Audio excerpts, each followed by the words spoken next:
नमस्कार सभी साथियों को। हिंदी साहित्य की क्लास में आप सभी का स्वागत करती हूँ, अभिनंदन करती हूँ और आज के शस्त्र की परिचर्चा को शुरू करते हैं। आज हम जून 2019, पिछले शस्त्र में हमने 2019 दिसंबर का पेपर सॉल्व किया था। आज जून 2019 का पेपर सॉल्व करेंगे। तो चलिए, सेकंड मीटिंग का क्वेश्चन पेपर है, तो चलिए शुरू करते हैं।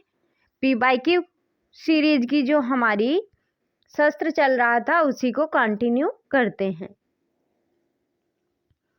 तो चलिए शुरू करते हैं आज के शस्त्र की परिचर्चा को। आज के शस्त्र का हमारा पहला क्वेश्चन रहेगा,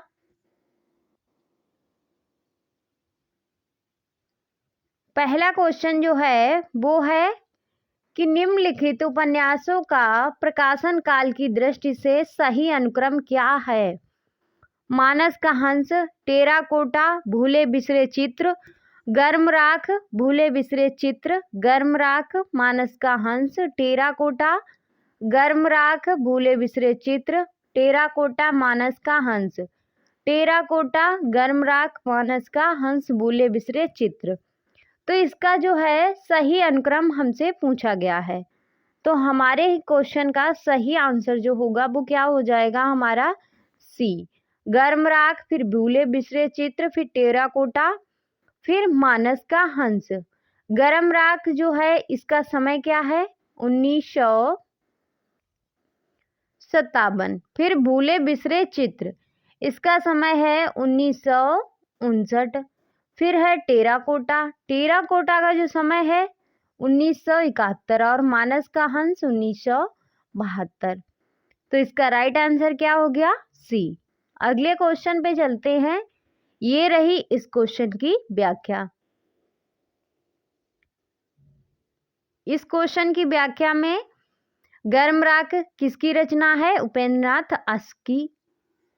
भूले बिसरे चित्र किसकी रचना है? भगवती चरण वर्मा की। टेराकोटा किसकी रचना है? लक्ष्मीकांत वर्मा की। मानस का हंस किसकी रचना है? अमृतलाल नांगर की।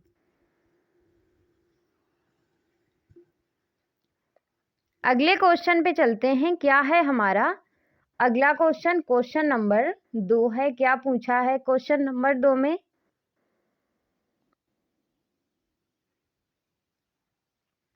क्वेश्चन नंबर 2 है कि प्रकाशन वर्ष के अनुसार निम्नलिखित संस्मरण कृतियों का सही अनुक्रम जो है वो क्या है?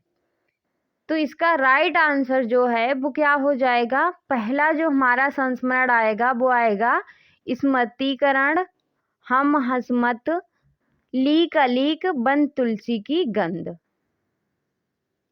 तो इसमें जो है स्मृतिकरण का समय क्या है? इसका जो समय है 1959 है और हम हसमत का जो समय है वो क्या है? 1977 है।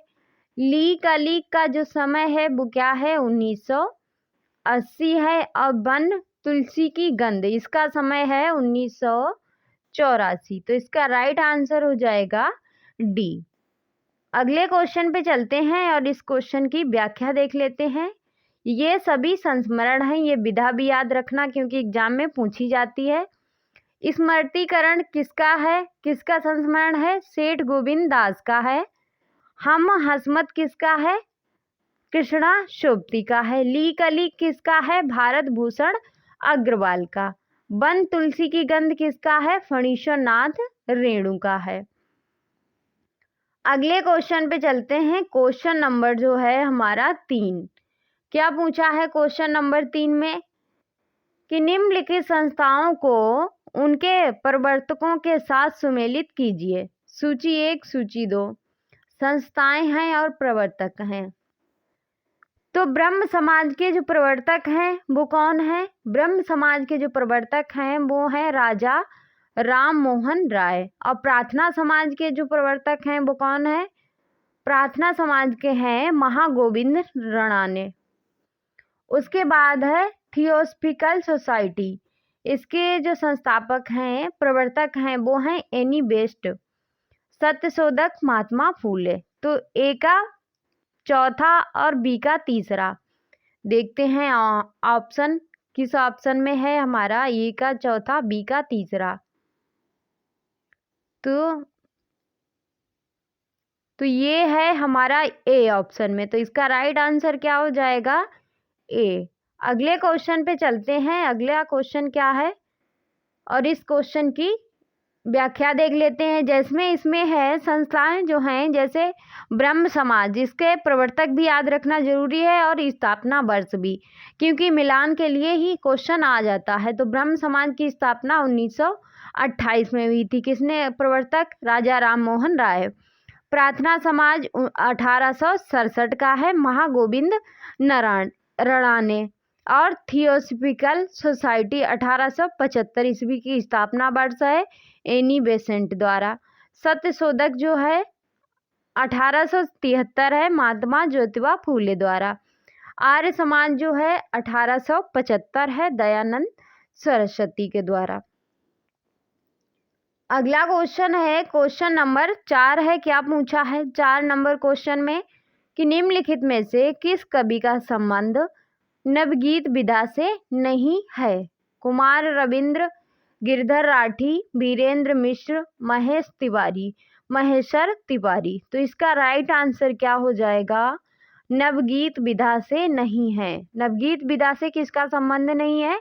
गिरधर राठी का। तो इसका राइट आंसर हो जाएगा बी। अगले क्वेश्चन पे चलते हैं।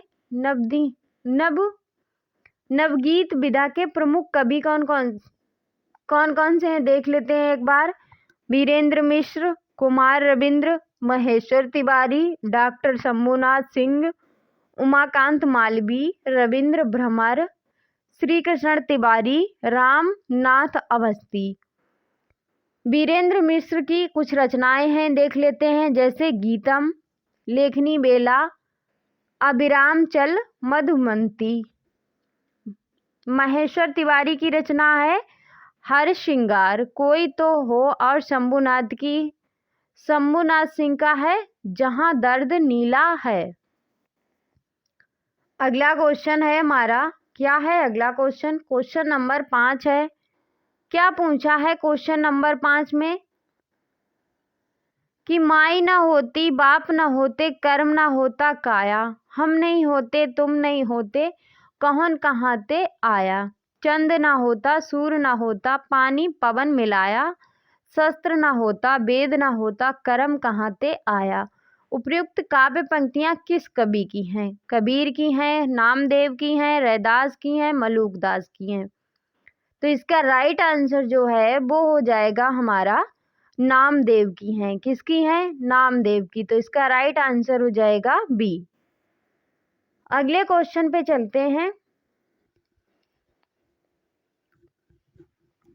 कबीर की महत्वपूर्ण पंक्ति है, इसे भी देख लेते हैं। नामदेव की है, रैदास की है, मलूकदास की है।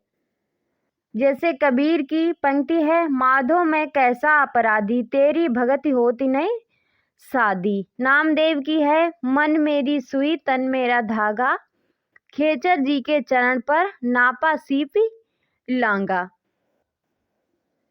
रैदास की पंक्ति है, जब हम होते तब तू नहीं, अब तू है मैं नाही। मलूकदास की पंक्ति है, नाम हमारा खाक है, हम खाकी के बंदे, खाही से पैदा किए अति गाफिल गंदे।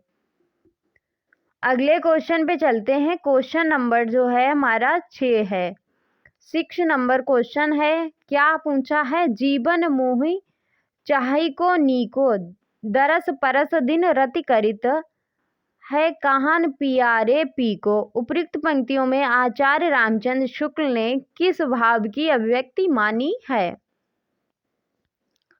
निर्गुण भाव भक्ति की, भक्ति भाव की, सगुण भक्ति भाव की, असूया भाव की, दैहिक श्रृंगार की। तो इसका राइट आंसर जो है वो क्या हो जाएगा? असूया भाव की। तो इसका राइट आंसर हो जाएगा सी। अगले क्वेश्चन पे चलते हैं। निर्गुण कवि, एक बार देख लेते हैं निर्गुण शाखा के कवि कौन कौन से हैं, क्योंकि एग्जाम में पूछे जाते हैं। लास्ट समय चल रहा है तो रिवीजन हमको कर लेना चाहिए, पता नहीं एग्जामिनर कहाँ से कौन सा क्वेश्चन पूछ ले। निर्गुण शाखा के प्रमुख कवि हैं कबीर, रैदास, जम्बुनाथ, लाल दास, दादू दयाल। और सगुण भक्ति धारा के कवि हैं जैसे सूरदास, तुलसीदास, मीरा, नंददास, कृष्णदास, परमानंद दास, कुंभन दास आदि।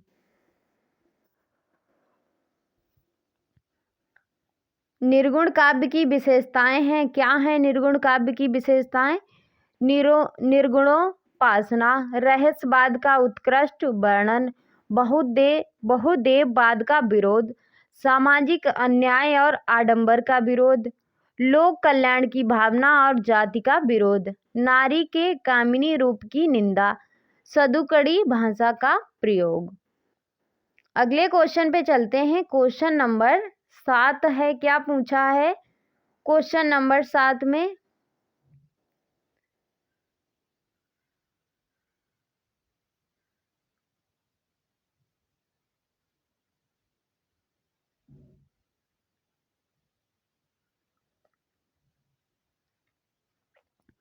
क्वेश्चन नंबर 7 है कि बैठे हुए सुखद आपात में मृग रोमंथन करते हैं, वन के जीव विवर से बाहर हो विश्रव विचरते हैं। उपयुक्त पंक्तियों में किसका वर्णन है?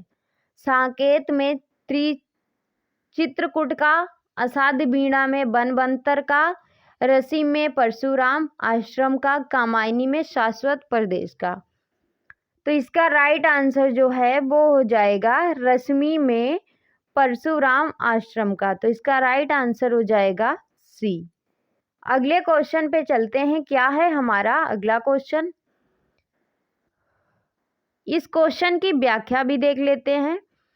जो रसिमरती में परशुराम के आश्रम का वर्णन किया गया है, ये रसिमरती की रचना जो है रामधारी दिनकर द्वारा की गई है 1952 में। इसमें जो है 7 सर्ग हैं। दिनकर को जो है आधैर्य का कवि और डिप्टी राष्ट्र कवि भी कहते हैं। इनकी कृतियां हैं जैसे रेणुका 1935, हुंकार 1939, सामधेनी 1947, कुरुक्षेत्र 1946, उर्वशी 1961, रसिमरती 1952, परशुराम की प्रतीक्षा 1963, इतिहास के आंसू 1951। अगला क्वेश्चन है क्वेश्चन नंबर 8 है। क्या पूछा है 8 नंबर क्वेश्चन में? कि विलक्षण की बात यह है कि आधुनिक गद्य साहित्य की परंपरा का प्रवर्तन नाटक से हुआ है। किस नाटक से हुआ है? उपयुक्त कथन जो है किस इतिहासकार का है? हजारी प्रसाद द्विवेदी का, रामचंद्र शुक्ल का, बच्चन सिंह का, रामस्वरूप चतुर्वेदी का। तो इसका राइट आंसर जो है वो हो जाएगा रामचंद्र शुक्ल का। तो इसका राइट आंसर हो जाएगा बी। अगले क्वेश्चन पे चलते हैं। क्या है हमारा अगला क्वेश्चन? कुछ नाटक हैं और कुछ प्रस्तोता हैं। जैसे दशरथ ओझा का गए सुकुमार रास है, गणपत चंद्र गुप्त का गोरक्ष विजय है, डॉक्टर बच्चन सिंह का है नाटक है आनंद रघुनंदन, आचार्य रामचंद्र शुक्ल का है आनंद रघुनंदन, भारतेंदु हरिश्चंद्र का है नहुस। अगला क्वेश्चन है। क्या है हमारा अगला क्वेश्चन? क्वेश्चन नंबर 9 है कि और अब तो हवा भी बुझ चुकी है और सारे इश्तहार उतार लिए गए हैं जिनमें कल आदमी अकाल था। उपयुक्त पंक्तियां किस कवि की हैं? नागार्जुन की हैं, मुक्तिबोध की हैं, धूमिल की हैं, लीलाधर जोगड़ी की हैं। तो ये जो पंक्तियां हैं वो किसकी हैं? तो इसका राइट आंसर हो जाएगा धूमिल की हैं। किसकी हैं? धूमिल की। तो इसका राइट आंसर हो गया सी। अगले क्वेश्चन पे चलते हैं। क्या है हमारा? नागार्जुन की प्रसिद्ध पंक्तियां हैं, इन्हें भी देख लेते हैं। जैसे कई दिनों तक चूल्हा रोया चक्की रही उदास, कई दिनों तक कानी कुतिया सोई उसके पास। ये पंक्ति किस रचना की है? मुक्तिबोध, ये लोग आप लोग कमेंट में बताइएगा कि किस रचना से है। मुक्तिबोध, अब अभिव्यक्ति के सारे खतरे उठाने होंगे, तोड़ने होंगे मठ और गढ़ सभी। लीलाधर जुगड़ी की पंक्ति है, एक आदमी अभी मेरा एक शब्द लेकर मुझे टोह गया, उसके मुंह में वह शब्द अब भी गर्म होगा। अगले क्वेश्चन पे चलते हैं। क्वेश्चन नंबर 10 है। क्या पूछा है क्वेश्चन नंबर 10 में? पूछा है, मैं नीर भरी दुख की बदली। महादेवी वर्मा का उपयुक्त गीत उनके किस काव्य संग्रह से संबंध है? निहार से, रसीम से, नीरजा से या संध्या गीत से? तो इसका राइट आंसर जो है वो क्या हो जाएगा? ये गीत जो है वो संध्या गीत से है, तो इसका राइट आंसर हो जाएगा डी। महादेवी वर्मा की कुछ महत्वपूर्ण रचनाएं हैं, इन्हें भी देख लेते हैं। जैसे निहार 1930 की, रसीम 1932, नीरजा 1934। इसे जो है नीरजा पे इसे शेक्सपियर पुरस्कार मिला था। उसके बाद संध्या गीत 1935, यामा 1940, दीपशिखा 1942, सप्तपर्ण 1960,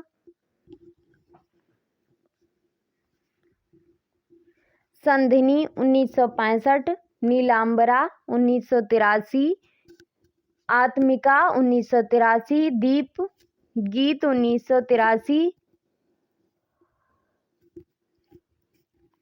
प्रथम आयाम 1984, अग्निरेखा 1990 आदि इनकी जो हैं प्रसिद्ध रचनाएं हैं। किसकी? महादेवी वर्मा की। अगले क्वेश्चन पे चलते हैं। महत्वपूर्ण क्वेश्चन है, क्वेश्चन नंबर 11 है। क्या है कि निम्नलिखित आचार्यों को उनके कथनों से सुमेलित कीजिए। आचार्य हैं और कथन है, काव्य शास्त्र का क्वेश्चन है, महत्वपूर्ण क्वेश्चन है, एग्जाम में पूछा ही जाता है, रिपीट होता रहता है। कोई भी एग्जाम हो, चाहे टीजीटी पीजीटी हो, चाहे नेट जेआरएफ हो या असिस्टेंट प्रोफेसर हो।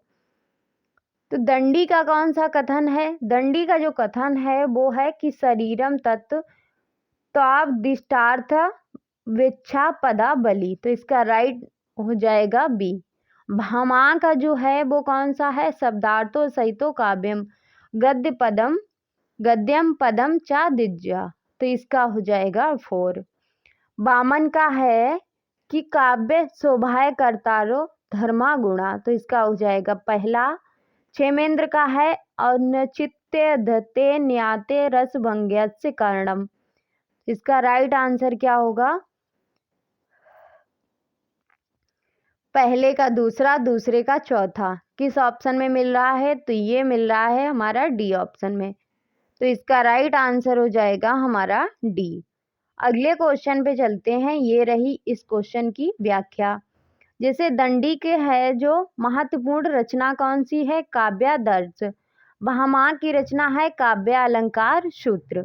वामन की जो रचना है वो कौन सी है? काव्य अलंकार सूत्र। क्षेमेंद्र की है औचित्य विचार चर्चा।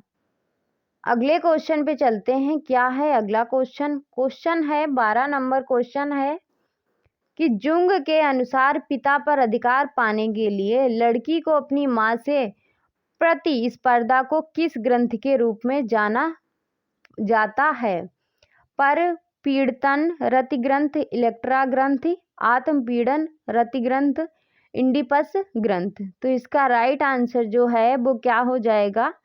इलेक्ट्रा ग्रंथ। तो इसका राइट आंसर हो जाएगा बी। अगला क्वेश्चन है क्वेश्चन नंबर 13 है। 13 नंबर क्वेश्चन में क्या पूछा है? 13 नंबर क्वेश्चन में पूछा है कि तोरी मनिन ते हियो फोरी मोहिनी मान प्रेम देव की छवि लाखी भयो मियाँ रसखान। आचार्य रामचंद्र शुक्ल के अनुसार उपयुक्त दोहे से प्रमाणित होता है कि रसखान किस स्त्री पर आसक्त थे? स्त्री जो है वो मानवती थी और रसखान का आदर करती थी। रसखान स्वयं को प्रेम का प्रेम का मानदंड मानते थे। रसखान को भास हुआ कि जिस पर गोपियां मरती हैं उसी पर ध्यान लगाया जाए। रसखान मोहिनी का मान मर्दन करना चाहते थे। तो इसका राइट आंसर जो है वो क्या है, वो है हमारा कि रसखान जो थे किसी स्त्री पर आसक्त थे। ये सही है, बी भी सही है और सी जो है वो गलत है, डी सही है और ई गलत है। तो ए बी और डी, ए और बी डी किस ऑप्शन में है, हमारे बी ऑप्शन में। तो इसका राइट आंसर हो जाएगा हमारा बी। अगले क्वेश्चन पे चलते हैं। क्या है हमारा अगला क्वेश्चन, क्वेश्चन नंबर 14 है। क्या पूछा है 14 नंबर क्वेश्चन में कि हिंदी के निम्नलिखित लोकमंची रूपों को प्रचलन की प्रमुखता के आधार पर प्रांतों से सुमेलित कीजिए। लोकमंची रूप प्रांत, तो साग किस प्रांत का है, विदेशिया किस प्रांत का है, माच जो है किस प्रांत की शैली है, लोकमंची रूप है, और ख्याल जो है किसका है। तो इसका राइट आंसर क्या होगा, साग जो है वो हरियाणा का है। कहाँ का है, हरियाणा का है। विदेशिया कहाँ का है, बिहार का है। माच कहाँ है, मध्य प्रदेश का है। ख्याल जो है राजस्थान का है। तो पहले का तीसरा और बी का दूसरे का चौथा किस ऑप्शन में है, तो ये है हमारा बी ऑप्शन में। तो इसका राइट आंसर हो जाएगा बी। अगले क्वेश्चन पे चलते हैं। क्या है हमारा अगला क्वेश्चन, ये रही इस क्वेश्चन की व्याख्या। अगला क्वेश्चन है क्वेश्चन नंबर 15 है। क्या पूछा है 15 नंबर क्वेश्चन में,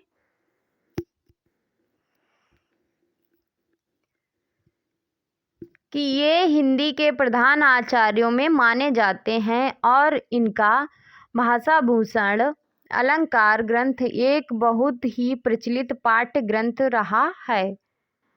रामचंद्र शुक्ल ने उपर्युक्त बात किस रीतकालीन कवि के विषय में कही है, मतीराम, देव, महाराज जसवंत सिंह, पद्माकर। तो इसका राइट आंसर जो है वो क्या हो जाएगा, वो हो जाएगा महाराज जसवंत सिंह। तो इसका राइट आंसर हो जाएगा सी। अगले क्वेश्चन पे चलते हैं। अगला क्वेश्चन है क्वेश्चन नंबर 16 है। क्या पूछा है 16 नंबर क्वेश्चन में, इसमें पूछा है कि निम्नलिखित में से कौन सा कवि कृष्ण भक्ति धारा के कवियों में शामिल नहीं है, नाभादास, नंददास, हरिदास, ध्रुवदास। तो इसका राइट आंसर क्या होगा, इसका राइट आंसर हो जाएगा नाभादास जो है राम भक्ति धारा के कवि हैं, कृष्ण भक्ति धारा के नहीं हैं। अगले क्वेश्चन पे चलते हैं। 17 नंबर क्वेश्चन है। क्या पूछा है 17 नंबर क्वेश्चन में, इसमें पूछा है कि अपभ्रंश के जो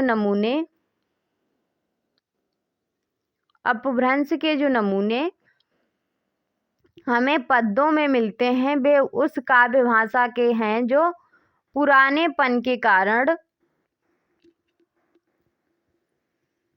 बोलने की भाषा में कुछ अलग बहुत दिनों तक आदिकाल के अंत क्या उसके कुछ पीछे तक पोथियों में चलती रही उपर्युक्त कथन किसका है, राहुल संकृत्यायन का है, रामचंद्र शुक्ल का है, हजारी प्रसाद द्विवेदी का है, नामवर सिंह का है। तो इसका राइट आंसर जो है वो हो जाएगा हमारा रामचंद्र शुक्ल का। तो इसका राइट आंसर हो जाएगा बी। अगले क्वेश्चन पे चलते हैं। ये रही हमारे क्वेश्चन की व्याख्या। अगला क्वेश्चन है क्वेश्चन नंबर 18 है। क्या पूछा है कि निम्नलिखित रचनाओं को उनके रचनाकारों के साथ सुमेलित कीजिए। रचनाएं हैं और रचनाकार हैं। प्राकृत प्रकाश, श्रवणकाचार, प्रबंध चिंतामणि, कुमार पाल प्रतिबोध। तो प्राकृत प्रकाश है जो किससे संबंधित है, वर रुचि से है। श्रवणकाचार है वो किससे है? देवसेन से है। प्रबंध चिंतामणि जो है वो किससे संबंधित है? जौनाचार्य मेरतुंग से। कुमारपाल प्रतिबोध जो है वो किससे संबंधित है? सोम प्रभु सूरी। कुमारपाल प्रतिबोध किसकी रचना है? सोम प्रभु सूरी की है। प्रबंध चिंतामणि जौनाचार्य मेरतुंग की है और श्रवणकाचार देवसेन की रचना है। प्राकृत प्रकाश किसकी है? पारुची की। तो इसका राइट आंसर जो क्या होगा? पहले का दूसरा सिर्फ हमारे एक ही ऑप्शन में है, वो है हमारा ए ऑप्शन, और दो ऑप्शन जो हैं छिप रहे होंगे, एक ऑप्शन पूरा नहीं दिख रहा होगा। ये रही इस क्वेश्चन की व्याख्या। अगला क्वेश्चन है कि यही सच है कि कहानीकार कौन है? यही सच है, इसकी रचना किसने की है? कृष्णा सोबती, उषा प्रियंवदा, मन्नू भंडारी, मृदुला गर्ग। तो इसका राइट आंसर जो है वो हो जाएगा मन्नू भंडारी। तो इसका राइट आंसर हो जाएगा हमारा सी। अगले क्वेश्चन पे चलते हैं। क्या है हमारा अगला क्वेश्चन? ये रचनाएं कुछ दी गई हैं, इन्हें भी देख लेते हैं, महत्वपूर्ण है, पूछी जा सकती हैं एग्जाम में। जैसे कृष्णा कोवती की कहानी है यारों के यार सिक्का बदल गया, ये लड़की मित्रों मर जानी। उषा प्रियंवदा की है वापसी, जिंदगी और गुलाब के फूल, फिर बसंत आया। मन्नू भंडारी की कहानी है यही सच है मैं हार गई। त्रिशंकु और किसी रचनाकार की भी रचना है, वो नाटक या निबंध है, आप लोग ये कमेंट में बताइएगा। मन्नू भंडारी की त्रिशंकु जो है वो कहानी है। और है मृदुला गर्ग की रचनाएं जो हैं वो कौन सी हैं? कितनी कैदें, टुकड़ा टुकड़ा, आदमी और समागम। चित्रा मुर्दगल की हैं जहर ठहरा हुआ, लच्छाग्रहा, अपनी वापसी, जगदम्बा बाबू गांव आ रहे हैं। ममता कालिया की हैं छुटकारा, सीट नंबर 6, बोलने वाली औरत और मुखौटा। अगला क्वेश्चन है क्वेश्चन नंबर 20 है। क्या पूछा है 20 नंबर क्वेश्चन में? कि निम्नलिखित ग्रंथों को उनके रचयिताओं के साथ सुमेलित कीजिए। इसमें जो ग्रंथ हैं और रचनाकार हैं पाश्चात्य काव्यशास्त्र से संबंधित क्वेश्चन है, और ये क्वेश्चन जो है रिपीट होता ही रहता है। जैसे पेरिप्यूसिस किसकी रचना है? तो ये रचना है लोजाइन्स की। किसकी है? लोजाइन्स की है। उसके बाद द सीक्रेट वुड किसकी है? ये टी.एस. इलियट की है।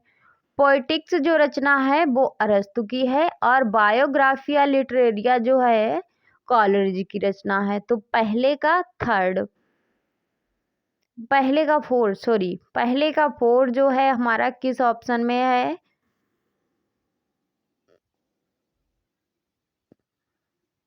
तो पहले का 4 हमारा डी ऑप्शन में है। तो इसका राइट आंसर हो जाएगा डी। अगले क्वेश्चन पे चलते हैं। ये रही इस क्वेश्चन की व्याख्या। अगला क्वेश्चन है क्वेश्चन नंबर 21 है। क्या पूछा है 21 नंबर क्वेश्चन में? कि हिंसा नल से शांत नहीं होता हिंसा नल, उपयुक्त ध्येय वाक्य का संबंध किस काव्य रचना से है? कुरुक्षेत्र से, जयद्रथ वध से, उन्मुक्त से, अशोक की चिंता से। तो इसका राइट आंसर जो है वो हो जाएगा उन्मुक्त से। किससे है? उन्मुक्त से। तो इसका राइट आंसर हो जाएगा हमारा सी। अगले क्वेश्चन पे चलते हैं।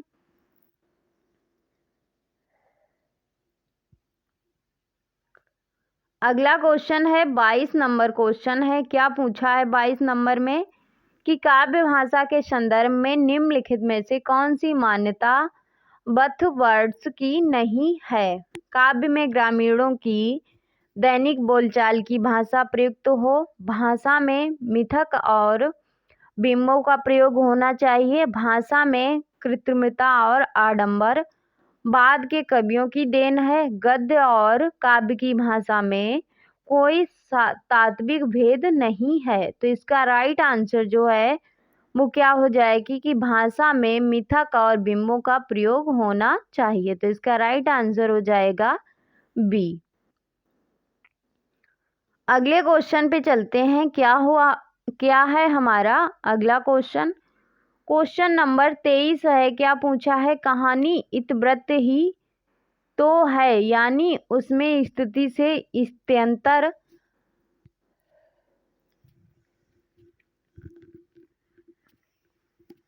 अर्थात जीवन गति होनी चाहिए। काल का कुछ स्पंदन, कुछ तनाव अनुभव हो, वही तो कहानी का रस है। कहानी के विषय में उपयुक्त विचार जो है हमारा किस लेखक के हैं? जैनेन्द्र कुमार के हैं, राजेंद्र यादव के हैं, या यशपाल के हैं, या इलाचंद्र जोशी। तो इसका राइट आंसर जो है वो हो जाएगा जैनेन्द्र कुमार।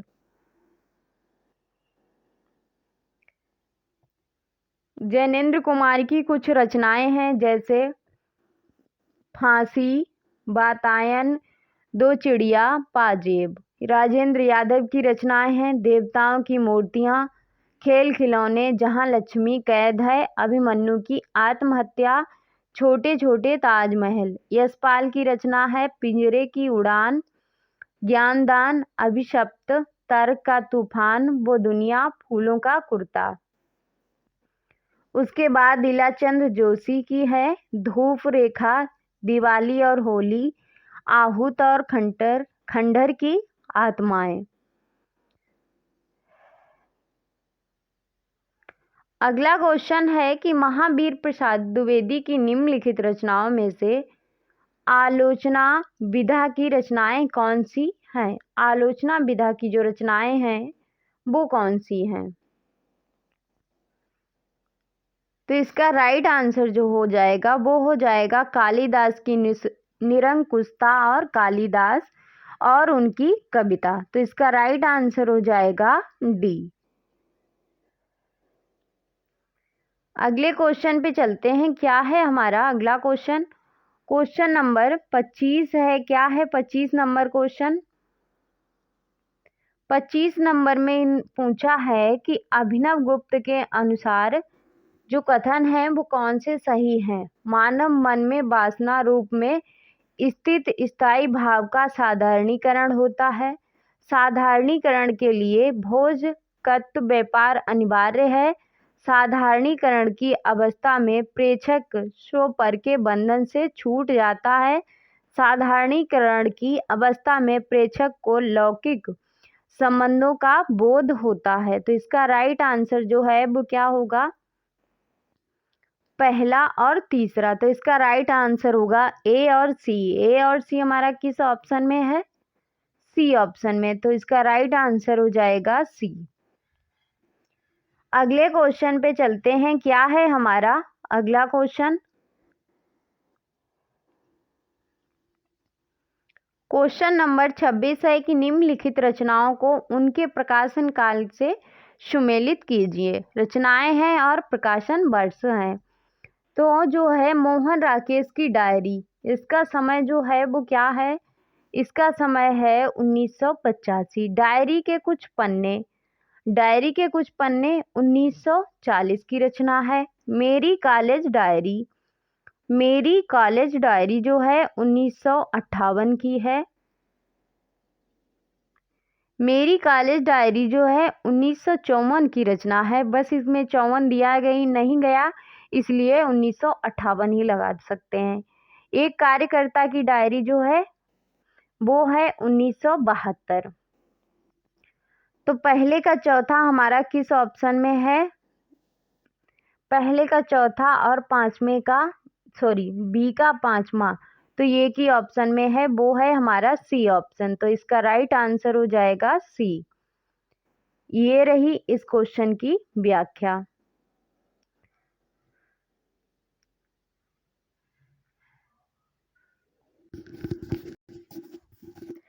अगला क्वेश्चन है, क्वेश्चन नंबर 27 है कि जन्मना कवि प्रकृत्या घुमक्कड़ और विचारत मूलतः मार्क्सवादी कविता के लिए कोई भी विषय हो सकता है। घुमक्कड़ ऐसे कि कभी यहाँ कभी वहाँ, मूलतः मार्क्सवादी किंतु वे उसके बाहर भी झांक लेते हैं।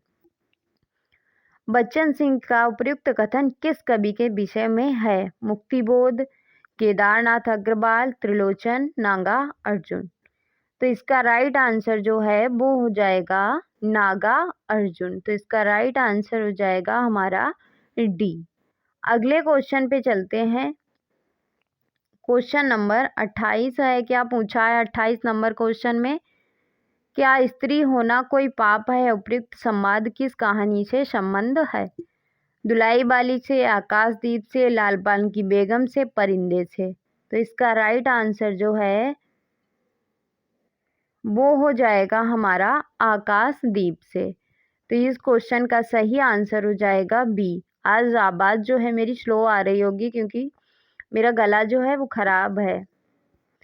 तो आकाशदीप रचना किसकी है? जयशंकर प्रसाद की। इसमें जो पात्र हैं वो कौन से हैं? चंपा, बुद्धगुप्त, जया, वर्णिक, मणिभद्र। और जयशंकर प्रसाद की अन्य कहानियां हैं जैसे ग्राम 1910 की है, छाया 1912, प्रतिध्वनि 1926, आकाशदीप 1929, आंधी 1929, इंद्रजाल 1936, प्रसाद जी के नाटक सज्जन 1910, कल्याणी परिणय 1912, करुणालय 1913, प्रायश्चित 1914 और राजश्री 1915, विशाख 1921, अजातशत्रु 1922, जनमेघ का नागयज्ञ 1926 की रचना है। अगला क्वेश्चन है क्वेश्चन नंबर 29 है। क्या है कि निम्नलिखित में से कौन सा प्रवासी लेखक मार्शस का नहीं है? महेश राम, जियाबन, अभिमन्यु अनंत, रामदेव धुआंधर और महात्म सिंह। तो इसका राइट आंसर जो है वो मार्शस के नहीं है, महात्म सिंह। तो इसका राइट आंसर हो जाएगा डी। अगले क्वेश्चन पे चलते हैं। क्या है हमारा अगला क्वेश्चन?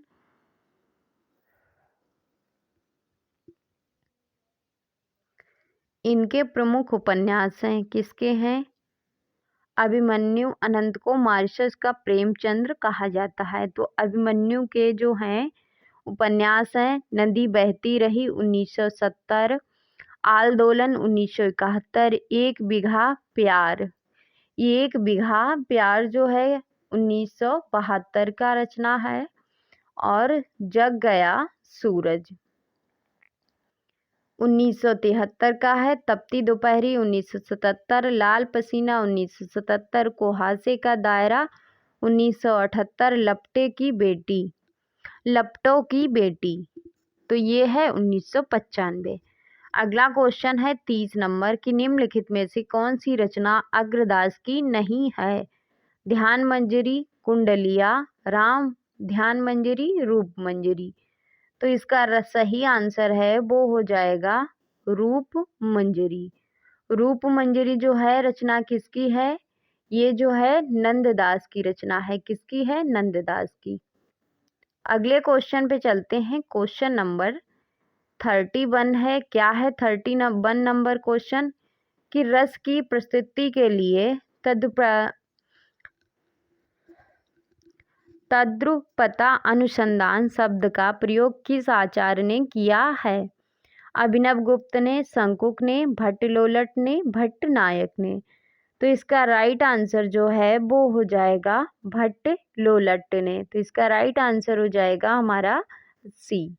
अगले क्वेश्चन पे चलते हैं। जैसे रस सूत्र हैं देख लेते हैं, महत्वपूर्ण है और व्याख्याकार हैं। उत्पत्तिवाद के हैं भट्टलोलट, अनमितवाद शंकुक, भुक्तिवाद भट्टनायक, अभिव्यंजनावाद अभिनव गुप्त। अगला क्वेश्चन है क्वेश्चन नंबर 32 है। क्या पूछा है 32 नंबर क्वेश्चन में? पूछा है कि तुलसी की विलक्षण प्रतिभा इस बात में है कि उन्होंने भक्त और रचनाकार की भूमिकाओं का एक साथ सफल निर्वाह किया है। भक्त मूलतः दैवी शक्ति के किसी रूप में आस्था रखता है, जबकि रचनाकार अपनी आस्तिकता और नास्तिकता के बाद एक मूलतः ऐहिक या धर्मनिरपेक्ष कर्म में प्रवृत्ति होता है। तुलसी के विषय में उपयुक्त कथन जो है किस साहित्यकार का है? रामस्वरूप चतुर्वेदी का, रामशंकर शुक्ल रसाल का, गणपत चंद्र गुप्त का, हजारी प्रसाद द्विवेदी का। तो इसका राइट आंसर जो है वो हो जाएगा रामस्वरूप चतुर्वेदी का। तो इसका राइट आंसर हो जाएगा हमारा ए। अगले क्वेश्चन पे चलते हैं। क्या है हमारा अगला क्वेश्चन?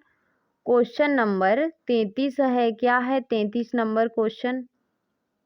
33 नंबर क्वेश्चन है कि किसी बात का टोटा होने पर उसे पूरा करने की इच्छा होती है, दुख होने पर उसे मिटाना चाहते हैं, यह स्वभाव है। उपयुक्त कथन जो है किस निबंध से उद्धृत है? प्रिया नीलकंठी से, समाज और कर्तव्य पालन से, कछुआ धर्म से या ताज से? तो इसका सही आंसर क्या होगा? इसका सही आंसर हो जाएगा सी। ये जो कथन है वो चंद्रधर शर्मा गुलेरी की जो रचना है, निबंध है कछुआ धर्म, उससे लिया गया है। अगले क्वेश्चन पे चलते हैं। क्या है हमारा अगला क्वेश्चन? क्वेश्चन नंबर 34 है। क्या पूछा है कि निम्नलिखित में से किस आलोचक का संबंध मार्क्सवाद से है? परशुराम चतुर्वेदी, रामस्वरूप चतुर्वेदी, शिवदान सिंह चौहान, नंद दुलारे वाजपेयी। तो इसका सही आंसर जो है वो हो जाएगा शिवदान सिंह चौहान। तो इसका राइट आंसर हो जाएगा हमारा सी। अगले क्वेश्चन पे चलते हैं। शिवदान सिंह की कुछ रचनाएं हैं, उन्हें भी देख लेते हैं। जैसे प्रगतिवाद 1946 की है, साहित्य की परख 1946, हिंदी साहित्य के 80 वर्ष 1954, साहित्य अनुशीलन 1955, आलोचना के मान 1958, साहित्य की समस्याएं 1958, नई कविता का आत्मसंघर्ष 1964। अगले क्वेश्चन पे चलते हैं। 35 नंबर क्वेश्चन है। क्या पूछा है 35 नंबर में कि हिंदी रंगमंच को हिंदी भाषी प्रदेश की सांस्कृतिक मूर्तियों और आकांक्षाओं का प्रतिनिधित्व करना होगा। रंगों और राशियों के हमारे विवेक को व्यक्त करना होगा। उपयुक्त कथन निम्नलिखित में से किस नाटक की भूमिका से संबंध है? आगरा बाजार, एक और द्रोणाचार, आषाढ़ का एक दिन, चंद्रगुप्त। तो इस क्वेश्चन का सही आंसर जो है वो हो जाएगा आषाढ़ का एक दिन। तो इसका राइट आंसर हो जाएगा हमारा सी।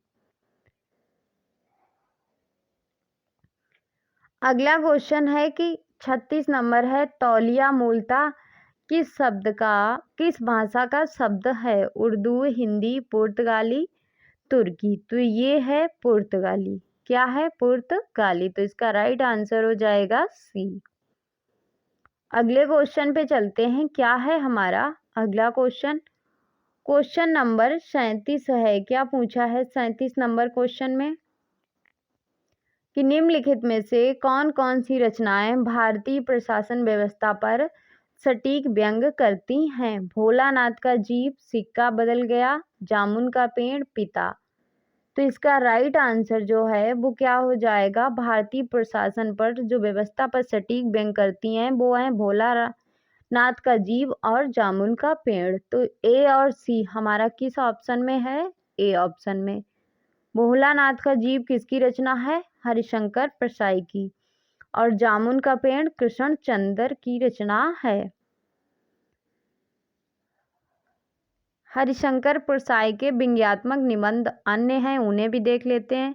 जैसे पगडंडियों का जमाना 1966 का है, जैसे उनके दिन फिरे 1963 का है, सदाचार की ताबीज 1967 का है, विकलांग श्रद्धा का दौर 1900 80 का है भूत के पांव पीछे 1982 की रचना है। सुनो भाई साधो 1983 की है।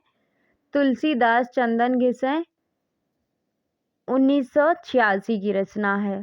और कृष्णचंद्र के उपन्यास हैं एक गधे की आत्मकथा, एक गधा, नेफा में गद्दार, सपनों का कैदी, मिट्टी के सनम, रेत का महल, कागज की नाव।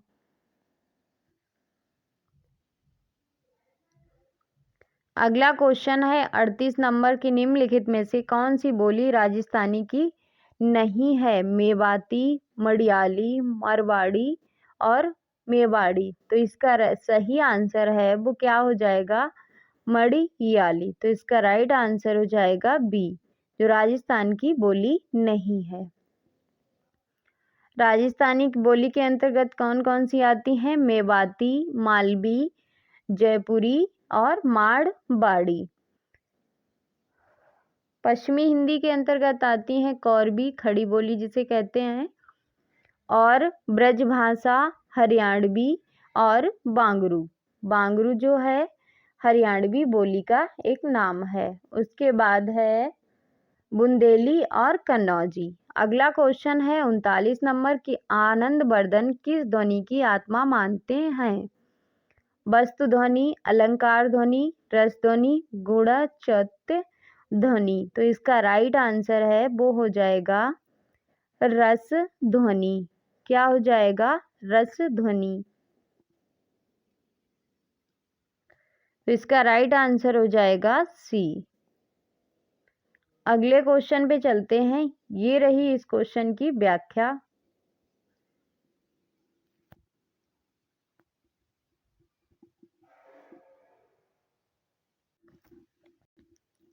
अलंकार के प्रवर्तक हैं भामा, रीत के वामन, रस के भरत मुनि और चित्त के क्षेमेंद्र।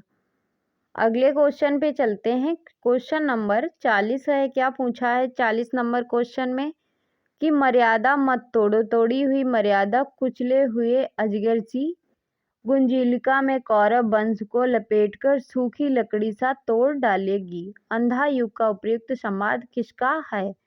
भीष्म का, द्रोणाचार्य का, कृष्ण का, विदुर का। तो इसका राइट आंसर जो है वो हो जाएगा विदुर का। किसका है? विदुर का। तो इसका राइट आंसर हो जाएगा हमारा डी। अगले क्वेश्चन पे चलते हैं। क्वेश्चन नंबर 41 है। 41 नंबर क्वेश्चन है कि पुनः जागरण का भारतीय साहित्य में पहला प्रतिफलन माइकेल मधुसूदन दत्त के बांग्ला काव्य मेघनाथ वध 1861 को माना गया। उपयुक्त कथन जो है वो किस आलोचक का है? रामचंद्र शुक्ल का, हजारी प्रसाद द्विवेदी का, राम कुमार वर्मा का या रामस्वरूप चतुर्वेदी का। तो इसका राइट आंसर होगा रामस्वरूप चतुर्वेदी का। अगले क्वेश्चन पे चलते हैं।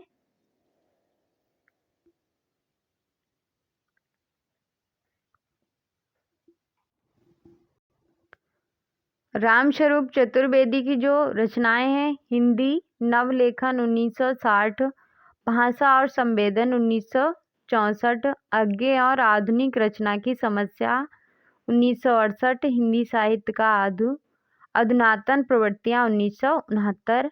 फिर रामचंद्र शुक्ल की आलोचनात्मक कृतियां हैं गोस्वामी तुलसीदास 1923, जायसी ग्रंथावली 1924, भ्रमर गीत सार 1925, रसमीमांसा 1949। हजारी प्रसाद द्विवेदी की आलोचनात्मक रचनाएं हैं सूर साहित्य 1930, हिंदी साहित्य की भूमिका 1940, कबीर 1941, कालिदास की ललित पद योजना 1965। अगला क्वेश्चन है क्वेश्चन नंबर 42 है। क्या पूछा है 42 नंबर क्वेश्चन में कि निम्नलिखित में से नुक्कड़ नाटक के विषय में क्या सही नहीं है? राजनीतिक प्रतिबद्धता, कला के लिए कला, जीवन के लिए कला, बेखरत के नाट्य सिद्धांत के निकट। तो इसका राइट आंसर जो है वो हो जाएगा हमारा कला के लिए कला जो है नुक्कड़ नाटक के विषय में सही नहीं है। अगले क्वेश्चन पे चलते हैं। क्वेश्चन नंबर 43 है। क्या पूछा है? 43 नंबर क्वेश्चन है। इसमें है कि रामचंद्र शुक्ल के अनुसार रहीम के बारे में कौन सी बातें जो हैं वो सही हैं? संस्कृत, अरबी, फारसी के पूर्ण विद्वान थे। हिंदी काव्य के उतने मर्मज्ञ कवि नहीं थे जितने फारसी के थे। उसके बाद उनकी दानशीलता हृदय की सच्ची प्रेरणा के रूप में थी। उनकी सभा विद्वानों और कवियों से सदा भरी रहती थी। जब इनसे कोई कुछ मांगने आता तब भी उन्हें अपनी दरिद्रता का अनुभव नहीं होता। तो इसका राइट आंसर जो है वो हो जाएगा हमारा ए, सी और डी। ए, सी और डी हमारा किस ऑप्शन में है? डी ऑप्शन में। तो इसका राइट आंसर हो जाएगा डी। अगले क्वेश्चन पे चलते हैं। क्या है हमारा अगला क्वेश्चन? क्वेश्चन नंबर 44 है। क्या है 44 नंबर क्वेश्चन?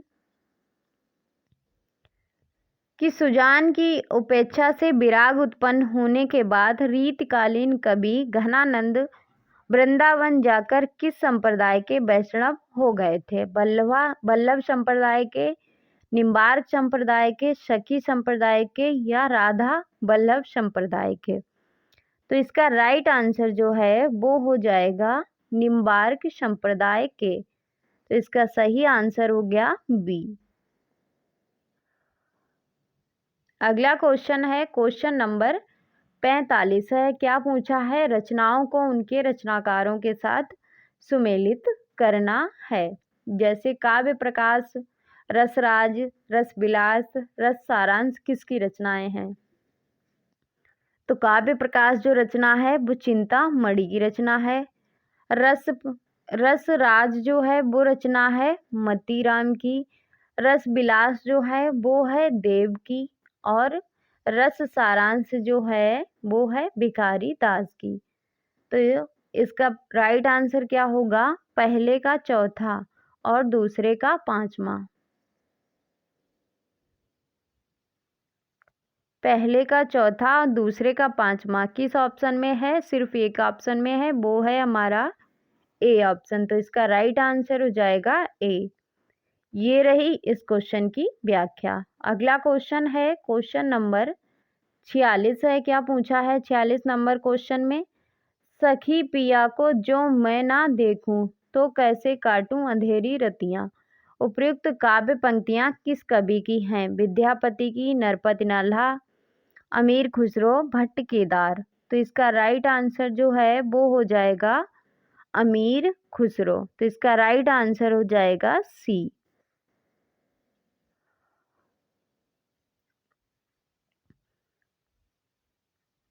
अगले क्वेश्चन पे चलते हैं। क्वेश्चन नंबर है 47 नंबर क्वेश्चन है। क्या है कि दोनों का हठ था दुर्निवार, दोनों ही थे विश्वासहीन। कामायनी को उपयुक्त पंक्ति से क्या आशय है? श्रद्धा और मनु के बीच विश्वास खंडित हो गया था। श्रद्धा और मनु में हठधारिता बढ़ गई थी। देव और दानव दोनों हठी और विश्वासहीन थे। अकुली और किलात मनुष्य यज्ञ के लिए दुर्निवार हट कर रहे थे। तो इसका राइट आंसर जो है वो क्या हो जाएगा? सी। देव और दानव दोनों हठी और विश्वासहीन थे। तो इसका राइट आंसर हो जाएगा सी। अगले क्वेश्चन पे चलते हैं। क्या है हमारा अगला क्वेश्चन? क्वेश्चन नंबर 48 है। क्या है? इश्क भरा है देख ले और जगत से दूर, एक अचंबा हमने देखा देहरी का नाशूर। उपर्युक्त पहली का अभिप्राय क्या है? ये पहली है किसकी? अमीर खुसरो की। सन्यासी, कुआं, खंडर, प्रेमी का हृदय। तो इसका राइट आंसर होगा कुआं। अगले क्वेश्चन पे चलते हैं। क्या है हमारा अगला क्वेश्चन? ये रही इस क्वेश्चन की व्याख्या। अगला क्वेश्चन है कि आचार्य भरत ने काव्य दोषों की संख्या कितनी मानी है? 8, 9, 5, 10। तो कितनी मानी है? 10 मानी है। तो इसका राइट आंसर हो जाएगा 10। तो वो काव्य जो है, काव्य दोष 10 जो हैं वो कौन कौन से हैं? गूढ़ार्थ, अर्थांत्यार, अर्थहीन, भिन्नार्थ, एकार्थ, अभिलुप्तार्थ, न्यायच्छेद, विषय विसंधि, शब्दच्युत। मम्मट ने 3 प्रकार के काव्य दोष माने हैं, शब्दकोश, अर्थकोश और रस दोष। भामा ने भी 3 प्रकार के काव्य दोष माने हैं, सामान्य दोष, वाणी दोष और अन्य दोष। आज का लास्ट क्वेश्चन है, क्या है आज का लास्ट क्वेश्चन? 50 नंबर कि जन्म काल के अनुसार निम्नलिखित आचार्यों को, रचनाकारों को उनके क्रमानुसार सुमेलित कीजिए। तो इसका राइट आंसर जो है वो क्या होगा? सबसे पहले कौन आएगा? सबसे पहले जो हैं वो आएंगे हमारे सूरदास। तो सूरदास 2 ऑप्शन में है। फिर आएंगे हमारे जायसी, सॉरी हाँ जायसी, तो इसमें तो जायसी है नहीं, ये भी कट गया, बचा हमारा सी। सूरदास का जो समय है वो कितना है? 1478 ईस्वी है। जायसी का जो समय है वो क्या है? 1492 ईस्वी है। तुलसी का जो समय है वो कितना है?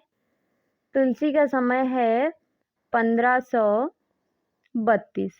रहीम का जो समय है वो कितना है? 1556। तो इसका राइट आंसर हो जाएगा सी। तो ये था आज का शस्त्र। आज के शस्त्र को हम यहीं पे समाप्त करते हैं। मिलते हैं अगले शस्त्र में, तब तक के लिए जय हिंद। और आप लोगों से निवेदन है कि वीडियो को लाइक, शेयर एंड चैनल को सब्सक्राइब कर लें और टेलीग्राम चैनल को भी ज्वाइन कर लें। तो धन्यवाद आप सभी का।